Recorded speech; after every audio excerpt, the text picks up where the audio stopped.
কি রে, তুই না অফিসে গেলি? মা, আমার ওয়াইফ, আমি বিয়ে করছি। মানে কি?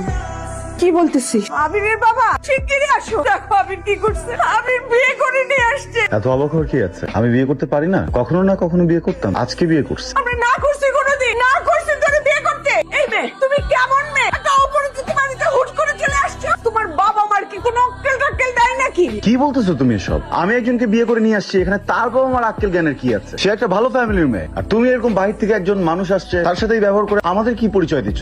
তুমি নিজের বিহেভিয়ারটা ঠিক করো প্লিজ। দীপু, ভাবিকে ভিতরে নিয়ে যা। বলছি না একবার ভিতরে নিয়ে যা। কি শুরু করছো ভাইয়া তুমি এগুলা? হ্যাঁ, মায়ের সাথে বাজে ব্যবহার করতেছো, ওর সাথে চিল্লাপাল্লা করতেছো। বাবা, তুমি কিছু বলতে পারতেছো না? চিল্লাইতেছিস কেন? চিল্লাইতেছো তুমি, মায়ের সাথে চিল্লাইতেছো না? নেক্সট টাইম যেন এরকম না দেখি। তোকে বলছি না ভাবিকে ভিতরে নিয়ে যা। বিয়ের পর মানুষ বদলাই যায়, কিন্তু তোমার ছেলে বউ বাড়িতে পা রাখার আগেই বদলাই গেছে। আমার আসলে আপনাকে একবার জিজ্ঞেস করা দরকার ছিল। আমার মনে হয়েছে এই বাড়িতে আসলে শাড়ি পরাটাই ভালো হবে। সরি, আপনার অ্যাডজাস্ট করতে অনেক কষ্ট হয়ে যাচ্ছে। না, আমি ঠিক আছি। আমার মা কিন্তু খুবই সুইট মানুষ। বাড়ি বড় ছিল তো, আমি প্রত্যেকটা বাড়িতে স্বপ্ন থাকে ছেলের বিয়েতে কি করবেন না করবেন, না জানিয়ে বিয়ে করে ফেলেছি। এই জন্য আজকে একটু আমার মার হয়ে বা পরিবারের সবার হয়ে আমি খুবই দুঃখিত। জ্যাম না হয়েছে? হ্যাঁ। আর নিবি জ্যামটা দেই।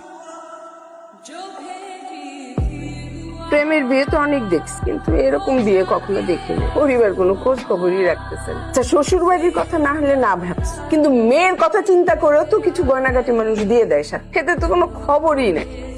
মেয়ে কোথায় গেল, কার বাড়িতে গেল, কেমন আছে, কোনো খোঁজ খবরও নিতেছে না। কেমন পরিবার আল্লাহই জানে। আমি প্রত্যেকদিন সকালবেলায় বাসা থেকে বেরোই, রাতে ফিরি, সারা দিন কাজ করি। এর একটাই কারণ, যেন ঠিক মতো এই পরিবারটা সঞ্চালন করতে পারি, যেন কখনো তোমাদের কোনো কিছুর অভাব বোধ না হয়। এর বিনিময়ে কিন্তু তোমাদের কারো কাছ থেকে আমার কোনো কিছু চাওয়া পাওয়ার নেই। কিন্তু ছোট্ট একটা রিকোয়েস্ট আছে, আমার ওয়াইফ তার ফ্যামিলিকে ছেড়ে এই বাড়িতে আসছে আমার জন্য। এই বাড়ির কেউ যেন আমার ওয়াইফের সাথে কোনো রকমের কোনো বাজে আচরণ না, আর যদি করে আমি কিন্তু ব্যাপারটাকে একদম ভালোভাবে নিব।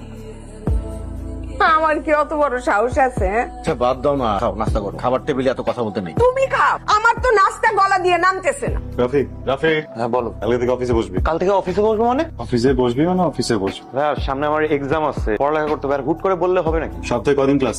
2 দিন। 2 দিন ছুটি।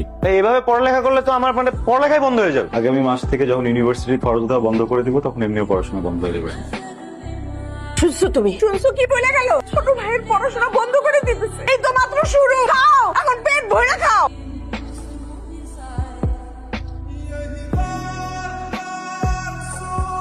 কি হলো? কি আবার হবে? সবার পেটে তো আর ঘি হজম হয় না। বদ হজম টজম হয়েছে। বদ হজম হচ্ছে, তাহলে দেখো স্যালেন ট্যালেন দেখো কি আছে, দাও। কিছু লাগবে না। ওনার অন্য প্রবলেম। এমন কিছু হয় না তো কি হয়েছে?